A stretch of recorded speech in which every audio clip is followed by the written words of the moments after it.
Very very good evening all my friends. I Rohit Keshwania मैं अपने YouTube channel पर आप सभी का हार्दिक स्वागत करता हूं। जैसा आज आप देख रहे होंगे, आज हम यहां पर चर्चा करेंगे ब्लड वेस्कुलर सिस्टम के बारे में और उससे रिलेटेड जितने भी एमसीक्यूज हैं वो भी हम प्रैक्टिस करेंगे।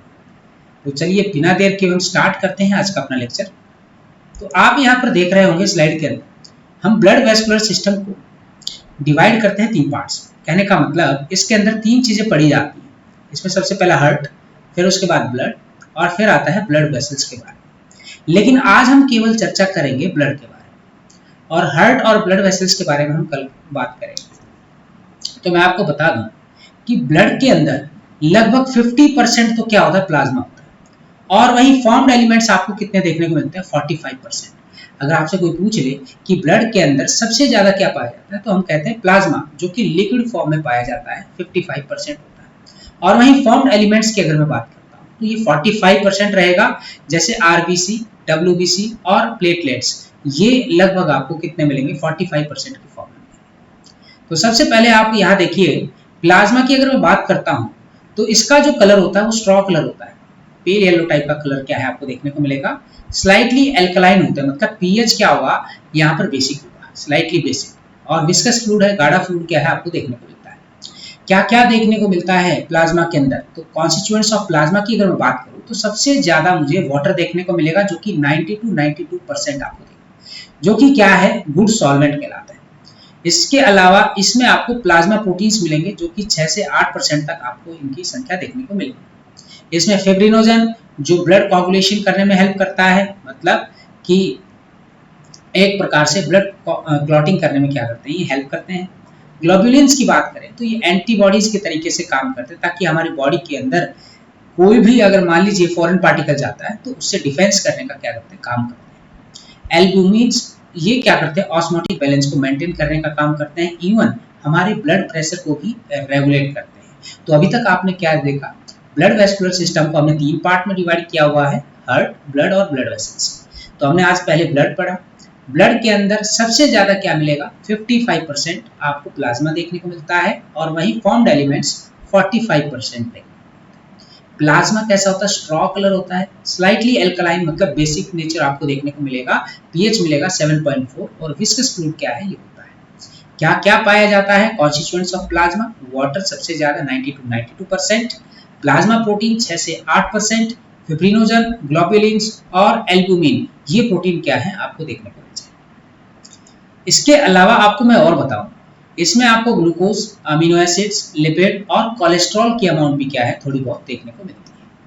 और साथ में इनऑर्गेनिक कॉन्स्टिट्यूएंट्स, जैसे कि अगर मैं बात करता हूँ sodium ion, calcium ion, magnesium ion, chloride ion, hydrogen carbonate ion, है ना, ये भी आपको देखने को मिलेगा। गैसेस कौन कौन सी मिलती है, तो आप कहीं कार्बन डाइऑक्साइड, ऑक्सीजन और नाइट्रोजन गैसेस क्या है आपको यहाँ देखने को मिलती है। तो चलिए हम बात करते हैं प्लाज्मा। अगर मान लीजिए मैं प्लाज्मा में से क्लॉटिंग फैक्टर्स को हटा दूं तो हम उसको क्या कहेंगे, सीरम।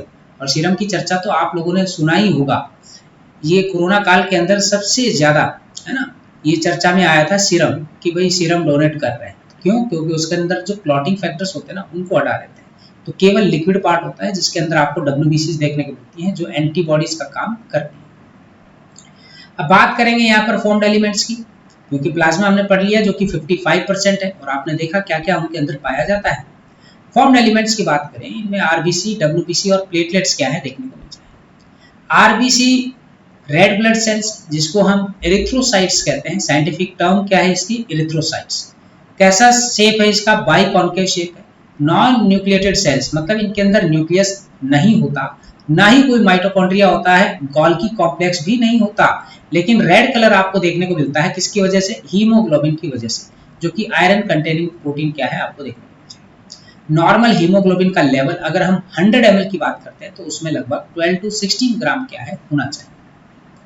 अगर हम काउंट करते हैं आरबीसी की तो 5 to 5.5 मिलियन पर मिलीमीटर क्यूब क्या है आपको देखने को मिलता है। वहीं अगर मैं फॉर्म कहाँ फॉर्म होते हैं तो आप कहेंगे रेड बोन मैरो के अंदर क्या होते हैं, ये फॉर्म होते हैं। ये कहाँ होता है जी बोन मैरो, तो आप कहेंगे जितनी भी हमारी लंबी हड्डियां हैं, लॉन्ग बोन्स हैं, ठीक है, उनके बीच में क्या पाया जाता है, एक लिक्विड पाया जाता है जिसको हम बोन मैरो कहते हैं। और रेड बोन मैरो क्या करता है, आरबीसी बनाने का काम करता है। वहीं अगर मैं इनकी उम्र की बात करता हूँ, एवरेज लाइफ स्पैन की बात करता हूँ, तो आरबीसी का 120 डेज होता है। और याद रखिएगा कि वॉर्न आउट आरबीसी कहने का मतलब कि आरबीसी कहाँ पर जाके डिस्ट्रॉय होती हैं, तो वो होती है स्प्लीन के अंदर, जिसको ग्रेवयार्ड ऑफ आरबीसी के नाम से हम जानते हैं। फंक्शन याद रखिएगा आरबीसी का क्या होता है, ये कार्बन डाइऑक्साइड और ऑक्सीजन को क्या करते हैं, ट्रांसपोर्ट करने का काम करते हैं। इतना आपको क्या करना है, आरबीसी के बारे में जानकारी ले लेनी है। और थोड़ी बहुत और आपको देखने को मिलेगा यहाँ पर। इसके अलावा डब्ल्यूबीसी व्हाइट ब्लड सेल्स के नाम से हम जानते हैं, और याद रखिएगा इसको ल्यूकोसाइट्स कहा जाता है। कलरलेस है, न्यूक्लिएटेड सेल्स है, मतलब कलरलेस होते हैं, और न्यूक्लियस क्या होता है, इनके अंदर प्रेजेंट होता है। इनकी संख्या 6000 टू 8000 मिलीमीटर क्यूब क्या है, पर मिलीमीटर क्यूब आपको देखने को मिलेगी। कहाँ बनते हैं, सेम बोन मैरो के अंदर बनते हैं, लिम्फ ग्लैंड्स के अंदर बनते हैं, और स्प्लीन के द्वारा भी क्या है, डब्ल्यूबीसी की फॉर्मेशन देखने को मिलती है। एवरेज लाइफ स्पैन की अगर मैं बात करता हूँ, तो ये बहुत ही कम समय के लिए ही क्या करते हैं, सर्वाइव कर पाते हैं, और इनकी जो उम्र है वो लगभग 1 से 15 दिन तक क्या है आपको देखने को मिलेगी। अगर मैं फंक्शंस की बात करता हूँ, तो ये हमारे इम्यून सिस्टम का क्या है, ये पार्ट। टाइप ऑफ डब्ल्यूबीसी, तो यहाँ ग्रेनुलोसाइट्स एंड ए ग्रेनुलोसाइट्स क्या है की फॉर्म में इनको डिवाइड किया जाता है। तो ग्रेनुलोसाइट्स का मतलब होता है जिनमें ग्रेन्यूल्स पाए जाते हैं, जिनको हम क्या कर सकते हैं कि कलर्ड फॉर्म में देख सकते हैं। 3 टाइप के होते हैं, न्यूट्रोफिल्स, इओसिनोफिल्स और बेसोफिल्स। और कौन सा आ जाएगा, बेसोफिल्स। तो न्यूट्रोफिल्स की बात करें, इनको हेट्रोफिल्स कहा जाता है। 60 टू 65% ये पाए जाते हैं हमारे ब्लड के अंदर, और इनको सोल्जर ऑफ द बॉडी कहा जाता है, क्योंकि इनका जो मेजर फंक्शन है वो क्या है, फैगोसाइटोसिस। मतलब बाहर से आने वाले जितने भी फॉरेन पार्टिकल्स हैं उनको ये क्या करते हैं, इनगल्फ करते हैं और डिस्ट्रॉय करने का काम करते हैं। और सेकंड मोस्ट आता है हमारा यहाँ पर इओसिनोफिल्स, जिनकी संख्या थोड़ी सी ज़्यादा मिलेगी। इनको एसिडोफिल्स के नाम से भी हम जानते हैं, जो कि 2 से 3% क्या है, इनका अमाउंट होता है। और ये भी क्या करते हैं, हमें इन्फेक्शन से बचाने का काम करते हैं। और याद रखिएगा इओसिनोफिल्स क्या करते हैं, एलर्जिक रिएक्शंस कॉज करने का काम करते हैं। कई बार आपने देखा होगा कि आपके स्टमक के अंदर एसिड की अमाउंट ज़्यादा हो जाती है, तो आपके शरीर के ऊपर थोड़े थोड़े लाल रंग के क्या है, दाने निकलने स्टार्ट हो जाते हैं। वो इसी की वजह से होता है। तो आप सभी ध्यान दें कि भाई ज़्यादा से ज़्यादा दही खाया करें, ताकि आप लोगों के जो शरीर के ऊपर जो दाने हैं वो बिल्कुल भी ना हो। इसके अलावा है बेसोफिल्स। बेसोफिल्स की बात करें तो इसमें साइनोफिल्स होते हैं, इसको साइनोफिल्स बोलते हैं। 0.5 टू 1% क्या है आपको इनका देखने को मिल जाएगा। बेसोफिल का एक मेजर फंक्शन है कि ये हिस्टामीन रिलीज करने का काम करते हैं। सीरोटोनिन और हिपेरिन, ये 3 क्या नाम है, प्रोटीन रिलीज करने का काम करते हैं, और ये इन्फ्लेमेटरी रिएक्शंस कॉज करते हैं। तो अब आपको क्या करना है, ये जो ग्रेनुलोसाइट्स के जो मुख्य तौर पे जितना भी टॉपिक यहाँ पर दिया हुआ है वो सारा का सारा क्या करना है, आपको रिवाइज करना है। नेक्स्ट देखेंगे हम यहाँ पर ए ग्रेनुलोसाइट्स। ए ग्रेनुलोसाइट्स क्या होते हैं, जिनमें ग्रेन्यूल्स नहीं होते। 2 टाइप के होंगे, जिनमें से पहला आपको लिम्फोसाइट्स पढ़ने को मिलेगा, और दूसरा मिलेगा आपको मोनोसाइट्स।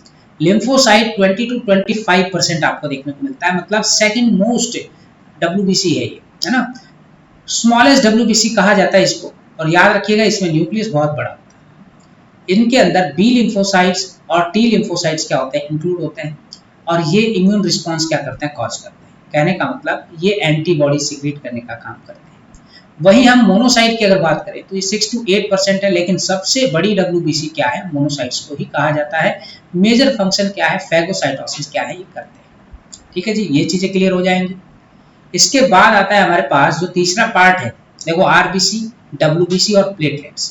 तीसरा हम पढ़ेंगे यहाँ पर प्लेटलेट्स के बारे में। तो प्लेटलेट्स की बात करें तो इसको हम थ्रोम्बोसाइट्स के नाम से जानते हैं। ये कलरलेस नॉन न्यूक्लिएटेड क्या है, सेल फ्रेगमेंट्स कहलाते हैं। इनकी संख्या मैं आपको बताता हुआ यहाँ पर चलूँ, इनकी संख्या लगभग 1.5 टू 3.5 लाख पर मिलीमीटर क्यूब आपको देखने को मिलेगी। कहाँ पर बनते हैं, ये बनते हैं मेगा कैरियोसाइट्स, मतलब बोन मैरो के अंदर मेगा कैरियोसाइट्स होते हैं, और वो क्या करते हैं, प्लेटलेट्स की फॉर्मेशन करने का काम करते हैं। इसके अलावा एवरेज अगर लाइफ स्पैन की मैं बात करता हूं, तो इनकी उम्र लगभग 7 दिन के होती है। फंक्शन याद रखिएगा, ब्लड क्लॉटिंग करने में क्या करते हैं, हेल्प करते हैं, ताकि एक्सेस जो ब्लीडिंग है उससे ये क्या कर सके, हमें बचा सके। तो ये चीजें क्लियर हो जाएंगी आप सभी को। अब हम चर्चा करेंगे यहाँ पर डायग्राम।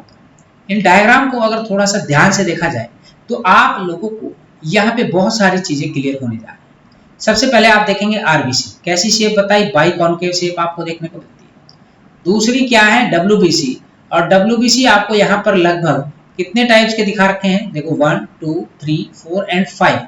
ये 5 भी आपको दो पार्ट में दिखा रखे हैं, जिसमें एक टी लिम्फोसाइट है और एक बी लिम्फोसाइट्स का है आपको देखने को। तो देखिए इनमें सबसे ज्यादा ग्रेन्यूल्स आपको देखने को मिल रहे हैं, न्यूट्रोफिल्स, इओसिनोफिल्स और बेसोफिल्स। तीनों में अगर आप देखें यहाँ तो आपको मल्टी न्यूक्लिएटेड फॉर्म आपको न्यूट्रोफिल्स में देखने को मिलता है और इनकी संख्या बहुत ही ज्यादा होगी, 60 से 65% मैंने आपको बताई। वहीं इओसिनोफिल्स की अगर मैं बात करता हूँ तो ये एलर्जिक रिएक्शंस के लिए रिस्पॉन्सिबल होते हैं और इनमें आपको हेडफोन लाइक स्ट्रक्चर क्या है देखने को मिलता है। वहीं बेसोफिल्स की अगर मैं बात करता हूँ तो आप देख रहे होंगे यहाँ पर भी ग्रेन्यूल्स होते हैं, हिस्टामिन, सेरोटोनिन, है ना, हेपेरिन, ये क्या करते हैं, रिलीज करने का काम करते हैं। और सबसे बड़ी डब्ल्यूबीसी का नाम है मोनोसाइट्स, आप देख रहे हैं इस तरीके की मोनोसाइट्स। वहीं लिम्फोसाइट्स की अगर बात करें तो ये लिम्फोसाइट्स हैं और ये एंटीबॉडीज क्या करती है, सीक्रेट करने का काम करती है। और ये जो फ्रेगमेंट्स जो आपको नजर आ रहे हैं, सेल फ्रेगमेंट्स, इनको हम प्लेटलेट्स कहते हैं, जो ब्लड क्लॉटिंग करने के लिए क्या होते हैं, रिस्पॉन्सिबल। अब हम चर्चा करते हैं ब्लड कोगुलेशन किस प्रकार से होता है।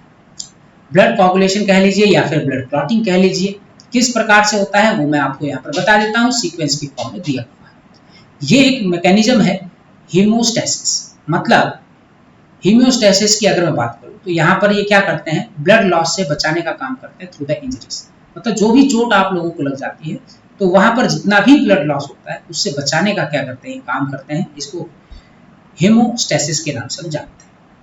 जहां पर चोट लगी है वहां पे बहुत सारे फंक्शंस क्या हैं आपको देखने को मिलेंगे। सबसे पहला, वहां पे क्लम्पिंग होनी स्टार्ट हो जाएगी, प्लेटलेट्स और टिश्यूज क्या रिलीज करेंगे, वहां पर थ्रोम्बोप्लास्टिन रिलीज करने का काम करेंगे। और थ्रोम्बोप्लास्टिन क्या फॉर्म करेंगे, थ्रोम्बोकाइनेज, ये एक एंजाइम है और यही थ्रोम्बोकाइनेज एंजाइम क्या करेगा, ये प्रोथ्रोम्बिन को थ्रोम्बिन की फॉर्म में हाइड्रोलाइज करने का काम करेगा। किसकी प्रेजेंस में, तो आप कहेंगे कैल्शियम आयन की प्रेजेंस में ऐसा करेंगे। आप जो थ्रोम्बिन बन गए हैं वो थ्रोम्बिन क्या करते हैं, सॉल्युबल जो फिब्रिनोजन है उसको इनसॉल्युबल फिब्रिन की फॉर्म में कन्वर्ट करते हैं। और फिब्रिन क्या होता है, thread, trap, dead and damage blood cells होती है, जहां पर ये क्या फॉर्म करते हैं, क्लॉट, मतलब कोगुलम क्रिएट करने का काम करते हैं। तो आप लोगों को मोटी मोटी बात बिल्कुल ही क्लियर हो गई होगी कि देखिए कि ये मैकेनिज्म है हीमोस्टेसिस का, मतलब एक प्रकार से जहां पर भी चोट लगती है तो वहां पर ब्लड क्लॉटिंग कराने का ये क्या करते हैं, काम करते हैं। कैसे होती है, तो याद रखिएगा, क्लम्प प्लेटलेट्स या फिर टिश्यूज, जहां पर क्या है, चोट लग गई है, उस एरिया में जो टिश्यूज है, जो प्लेटलेट्स हैं, क्या करते हैं, थ्रोम्बोप्लास्टिन रिलीज करने का काम करते हैं। थ्रोम्बोप्लास्टिन क्या करता है, थ्रोम्बोकाइनेज फॉर्म करता है। थ्रोम्बोकाइनेज एक प्रकार का एंजाइम है जो प्रोथ्रोम्बिन को थ्रोम्बिन एंजाइम की फॉर्म में क्या करता है, कन्वर्ट करता है। इसकी प्रेजेंस में कैल्शियम आयन। अब जो थ्रोम्बिन एंजाइम है ना, ये फिब्रिनोजन को फिब्रिन की फॉर्म में कन्वर्ट कर देगा। और जो फिब्रिन आपको पता ही है, dead and damage blood cells होती हैं जो क्या करती हैं, क्लॉट फॉर्म करने का काम करती है, जिनको हम कोगुलम के नाम से हम जानते हैं। तो ये चीज भी क्या है, आप लोगों को अच्छे तरीके से क्लियर हो जाना चाहिए कि किस प्रकार से ब्लड क्लॉटिंग हमारे शरीर के अंदर होती है। अगली बात करते हैं हम यहाँ पर ब्लड ग्रुप्स के बारे में। तो आप यहाँ बहुत अच्छे तरीके से देख पा रहे होंगे ब्लड ग्रुप्स। ये जो ब्लड ग्रुप है ये डिस्कवर किया था कार्ल लैंडस्टीनर ने और इन्होंने एबीओ ब्लड ग्रुपिंग देने का काम किया था। इन्होंने एबीओ ब्लड ग्रुपिंग के बारे में यहाँ पर बहुत अच्छे तरीके से बताया। इन्होंने कहा कि देखिए सरफेस के ऊपर दो तरीके के एंटीजेंस क्या हैं आपको देखने को मिलेंगे, ठीक है, ऑन आरबीसी, जिनको हम ए और बी कहते हैं, ठीक है भाई। तो हम कह सकते हैं आरबीसी की सरफेस के ऊपर दो तरीके के एंटीजेंस आपको देखने को मिलेंगे, जिनको हम एंटीजन ए और एंटीजन बी के नाम से जानते हैं। इसी प्रकार से प्लाज्मा के अंदर दो एंटीबॉडीज मिलती हैं जिनको हम नाम देते हैं एंटी ए और एंटी बी। तो देखिए क्या क्या याद करना है, ब्लड ग्रुप कितने होते हैं, तो आप कहेंगे 4 ब्लड ग्रुप आपको देखने को मिलते हैं, blood group A, blood group B, blood group A B और blood group O. Antigens just आप देखेंगे सेम मिल जाएंगे, ए का क्या होगा एंटीजन ए, बी का बी और ए बी का ए बी, और ओ के पास कोई एंटीजन नहीं होता है, ठीक है, ये चीज क्लियर हो जाती है। वहीं एंटीबॉडी अगर मैं बात करता हूँ ब्लड ग्रुप ए की, तो इसके अपोजिट क्या होगा, एंटी पी। किसको ब्लड डोनेट कर सकता है? ब्लड ग्रुप ए और ब्लड ग्रुप ए बी को दे सकता है। और किससे ब्लड ले सकता है? तो याद रखिए ब्लड ग्रुप ए और ब्लड ग्रुप ओ से क्या है, ये ब्लड ग्रुप ले सकता है। बी की बात करें तो जस्ट अपोजिट हो जाएगा, एंटी ए होंगे एंटीबॉडीज, बी और ए बी से क्या को ये डोनेट कर सकता है, और ब्लड ग्रुप बी और ब्लड ग्रुप ओ से क्या कर सकता है, ये ब्लड ग्रुप ले मतलब ब्लड ले सकता है। अगर ए बी हैं तो याद रखिएगा इनके पास कोई एंटीबॉडीज नहीं होती, तो ये केवल और केवल किसको डोनेट करते हैं? ए बी को ब्लड ग्रुप डोनेट कर सकते हैं, लेकिन ब्लड ये सभी से ले सकते हैं, ए से, बी से, ए बी और ओ सभी से ब्लड क्या कर सकते हैं, ये ले सकते हैं। अगर ब्लड ग्रुप क्या है? ओ है, तो याद रखिएगा एंटीजन बिल्कुल नहीं है इनके पास, लेकिन एंटीबॉडीज आपको एंटी ए और एंटी बी आपको देखने को मिलेगा। लेकिन ध्यान रहे ये सबको डोनेट कर सकते हैं, लेकिन किससे ले सकते हैं? केवल और केवल ब्लड ग्रुप ओ से ही क्या कर सकते हैं, ब्लड ले सकते हैं। एक चीज आपको ये भी ध्यान रखनी है, देखो एंटीजन ए ये रिएक्ट करता है anti A, antigen A react with anti A, और एंटीजन बी रिएक्ट करेगा एंटी बी के ऊपर। अगर मान लीजिए गलती से इंटरेक्टिव जो एंटीजन्स हैं और एंटीबॉडीज ये मिक्स हो जाते हैं, तो क्या होगा? क्लंपिंग हो जाएगी, एग्लूटिनेशन हो जाएगा आरबीसी का, मतलब गुच्छा बन जाएगा वहां पर एक ही जगह पर, और ब्लड फ्लो क्या हो जाएगा वहां पर, स्टॉप हो जाएगा। अगर मान लीजिए ब्लड किसी पर्सन का क्या है, ओ है, तो वो यूनिवर्सल डोनर कहलाएगा। क्यों? क्योंकि वो सभी पर्सन्स को ब्लड क्या कर सकता है, डोनेट कर सकता है। लेकिन कोई पर्सन जिसका ब्लड ग्रुप ए बी है तो वो यूनिवर्सल रिसिपिएंट है, मतलब वो सभी से क्या कर सकता है, ब्लड ले सकता है, लेकिन सभी को ब्लड दे नहीं सकता। अब आपको याद रखना है यहाँ पर आरएच ग्रुपिंग की। आरएच ग्रुपिंग की बात करें, ये है रेसस फैक्टर, और एक प्रकार से देखा जाए तो आरबीसी के ऊपर एक और एंटीजन क्या है आपको देखने को मिलता है। अगर मान लीजिए आरएच फैक्टर मौजूद है तो हम उसको पॉजिटिव कहेंगे। जैसे मान लीजिए ए ब्लड ग्रुप के ऊपर आरएच फैक्टर मौजूद है तो ए पॉजिटिव, नहीं है तो ए नेगेटिव बोले। ठीक है भाई, नियरली अगर देखा जाए तो 80% जो ह्यूमंस है ना वो आरएच पॉजिटिव ही कहलाते हैं। वहीं एंटी आरएच एंटीबॉडीज की बात करें तो ये नेचुरली क्या है, हमारी बॉडी के अंदर पाया जाता है, तो इसलिए आरएच नेगेटिव जो पर्सन है वो कभी भी आरएच पॉजिटिव ब्लड नहीं ले सकते। लेकिन ध्यान रहे क्योंकि वहां पर एंटी आरएच एंटीबॉडीज की फॉर्मेशन हो जाती है, और सेकंड ट्रांसफ्यूजन जब आरएच पॉजिटिव ब्लड का होता है तो वहां पर एग्लूटिनेशन क्या है आपको देखने को मिलेगा, मतलब क्लंपिंग आपको देखने को मिल जाएगी। इसी प्रकार से जो आरएच ग्रुप है वो भी क्या किया जाता है, ब्लड ट्रांसफ्यूज करने से पहले मैच किया जाता है कि पर्सन का ब्लड ग्रुप पॉजिटिव है या नेगेटिव है, ये पता लगाया जाता है। अब यहाँ पर आप देख रहे होंगे इसी के मद्देनजर एक बीमारी है जिसका नाम है एरिथ्रोब्लास्टोसिस फिटेलिस। यहाँ ये जो आरएच इनकॉम्पेटिबिलिटी है ना, ये आपको देखने को मिलती है Rh negative blood of a pregnant mother और Rh positive blood of the foetus, इन दोनों के बीच में आपको देखने को मिल जाएगी। तो आप सोचिए कि आरएच जो एंटीजेंस हैं वो मिक्स नहीं होते हैं maternal blood in first pregnancy, क्योंकि प्लेसेंटा क्या होते हैं, सेपरेट होते हैं बिटवीन द टू ब्लड्स। लेकिन जैसे ही फर्स्ट डिलीवरी, ध्यान रखिएगा पहली डिलीवरी के दौरान ही मैटरनल जो ब्लड है वो एक्सपोज हो जाता है कुछ अमाउंट, जैसे मान लीजिए फीटल ब्लड कैसा है, आरएच पॉजिटिव, तो थोड़ा सा एक्सपोज हो जाता है, तो इस वजह से फॉर्मेशन किसकी हो जाती है, आरएच एंटीबॉडीज की मैटरनल ब्लड के अंदर हो जाती है। अब क्या होगा कि अगली प्रेगनेंसीज के दौरान Rh antibodies from the mother leak into the fetal blood and destroy the fetal RBC. तो वही हो सकता है कि अगली बार अगर मान लीजिए कि बच्चा है और उसका ब्लड ग्रुप क्या है, आरएच पॉजिटिव, तो उसके खिलाफ क्या होगा, वहां पे आरएच एंटीबॉडीज बन चुकी होंगी और वो फिटस के ब्लड को क्या कर देंगे, डिस्ट्रॉय कर देंगे। इस वजह से उस बच्चे को क्या हो सकता है, एनीमिया या फिर जॉन्डिस आपको देखने को मिलता है।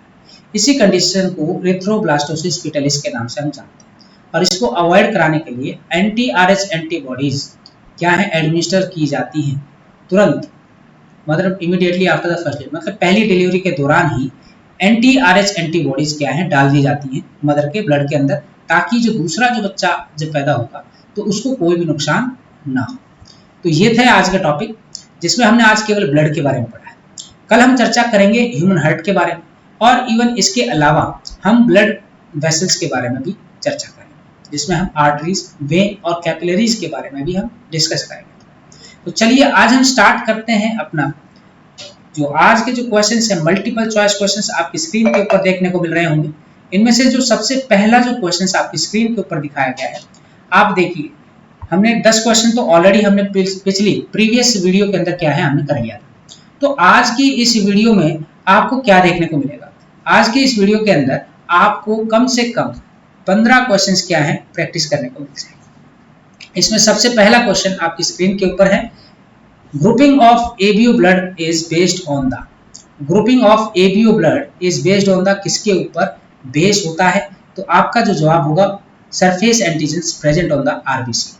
तो मतलब आरबीसी के सरफेस के ऊपर कौन सा एंटीजन मौजूद है, उस आधार पर एबीओ ब्लड ग्रुपिंग क्या है आपको देखने को मिलती है। तो आपका ए ऑप्शन यहाँ पर क्या हो जाएगा, बिल्कुल करेक्ट हो जाएगा। Next question CBSE AIPMT all India pre medical test 2014 में पूछा गया क्वेश्चन।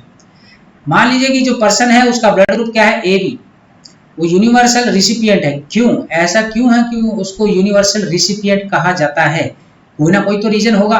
तो मैं कहूंगा क्योंकि उसके पास दोनों A और B एंटीजन क्या है आरबीसी के अंदर देखने को मिलते हैं, लेकिन उनके खिलाफ कोई एंटीबॉडी प्लाज्मा में नहीं होती। इसी वजह से जो AB ब्लड ग्रुप है वो यूनिवर्सल रिसिपिएंट कहलाता है। क्वेश्चन नंबर 13 आपकी स्क्रीन के ऊपर है, What will happen if an RH negative person is exposed to the RH positive person? क्या होगा जब RH negative person RH positive person से एक्सपोज हो जाए? कहने का मतलब ब्लड के अंदर फ्यूजन हो जाए तो क्या हो सकता है? क्या एंटीजन फॉर्मेशन होगी वहां पर? क्या नेगेटिव और पॉजिटिव RH एंटीजन्स खत्म हो जाएंगे वहां पर? क्या कुछ भी नहीं होगा या फिर एंटीबॉडी वहां पर बन जाएगी? तो सिंपल सी बात है, अगर RH नेगेटिव पर्सन एक्सपोज हो जाता है RH पॉजिटिव पर्सन से तो इसका मतलब वहां एंटीबॉडीज की फॉर्मेशंस क्या है आपको देखने को मिलेगी। तो डी ऑप्शन आपका यहाँ पर क्या हो जाएगा, बिल्कुल करेक्ट हो जाएगा। नेक्स्ट क्वेश्चन है आपका, hemolytic disease, hemolytic disease in the newborns occur due to passage of. Hemolytic एक बीमारी है जो कि न्यूबॉर्न्स बेबी में आपको देखने को मिलता है, और फिटस के अंदर कौन सी चीज पास हो जाती है थ्रू द मदर ब्लड, वो आपको यहाँ पर बताना है। क्या एंटी आरएच एंटीबॉडीज चले जाते हैं, क्या आरएच एंटीजन चले जाते हैं, या फिर एबीओ एंटीबॉडीज जाते हैं, या फिर नन ऑफ दीज? तो याद रखिएगा एंटी आरएच एंटीबॉडीज चले जाते हैं, जिसकी वजह से खून की कमी हो जाती है फिटस के अंदर, जिसको हीमोलिटिक डिजीज कहा जाता है। इवन एनीमिया भी क्या है उसको वहां पर हो सकता है। क्वेश्चन नंबर 15 है, factor 2 a glycoprotein synthesis in a liver by vitamin A is. तो देखिए ये तो डायरेक्ट क्वेश्चन है, ये भी आप क्लियर कर लेना है, मैं आपको बता देता हूँ। फैक्टर जो 2 है वो एक ग्लाइकोप्रोटीन है जो कि सिंथेसाइज होता है कहां पर, लीवर के अंदर, विटामिन के की सहायता से।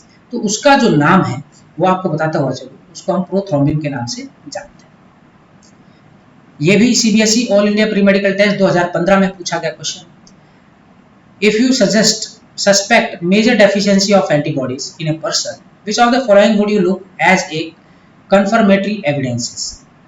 अगर मान लीजिए कोई सस्पेक्ट है, उसको बहुत ही मेजर डेफिशिएंसी है एंटीबॉडीज की, अब उस दौरान तो क्या चीजें आपको वहां पर देखने को मिल सकती है? Fibrinogen in plasma, serum albumin, हीमोसाइट्स या फिर सीरम ग्लोबुलिन्स, क्या चीज आपको वहां पर देखने को मिलेगी? तो याद रखिएगा सीरम ग्लोबुलिन्स क्या है आपको वहां पर देखने को मिलेगी। ठीक है, अगला है, क्योंकि आप यही तो चेक करोगे ना सीरम ग्लोबुलिन्स प्रेजेंट है या नहीं है। अगर ये प्रेजेंट है तो इसका मतलब आपकी बॉडी में एंटीबॉडीज हैं, अगर नहीं है तो इसका मतलब आपकी बॉडी के अंदर एंटीबॉडीज की कमी हो चुकी है, क्योंकि ग्लोबुलिन्स ही क्या करते हैं, एंटीबॉडीज की फॉर्मेशन करने का काम करते हैं। क्वेश्चन नंबर 17 आपकी स्क्रीन के ऊपर है, आपको बताना है the formed elements are, formed elements कौन कौन से होते हैं? 3 ही होते हैं, आरबीसी, डब्ल्यूबीसी और प्लेटलेट्स। तो देखो आरबीसी को हम क्या बोलते हैं, एरिथ्रोसाइट्स, डब्ल्यूबीसी को क्या बोलते हैं, ल्यूकोसाइट्स, और प्लेटलेट्स को क्या कहा जाता है, थ्रोम्बोसाइट्स। तो आपका जो आंसर हो जाएगा वो बी ऑप्शन क्या हो जाएगा यहाँ पर करेक्ट हो जाएगा। अब चलते हैं नेक्स्ट क्वेश्चन की तरफ। क्वेश्चन नंबर 18 आपकी स्क्रीन के ऊपर गिवन है, आप यहाँ पर अच्छे तरीके से देख पा रहे होंगे। क्वेश्चन नंबर 18 नीट 2017 में पूछा गया क्वेश्चन है, बहुत अच्छा क्वेश्चन है, आप इसको ध्यान से देखें। आपको यहाँ देखने को मिलेगा कि adult human RBC R E nucleate, which of the following statements are most appropriate explanation for this feature? आपको बताना है कौन सी स्टेटमेंट बिल्कुल यहाँ पर करेक्ट एक्सप्लेनेशन करने का काम कर रही है।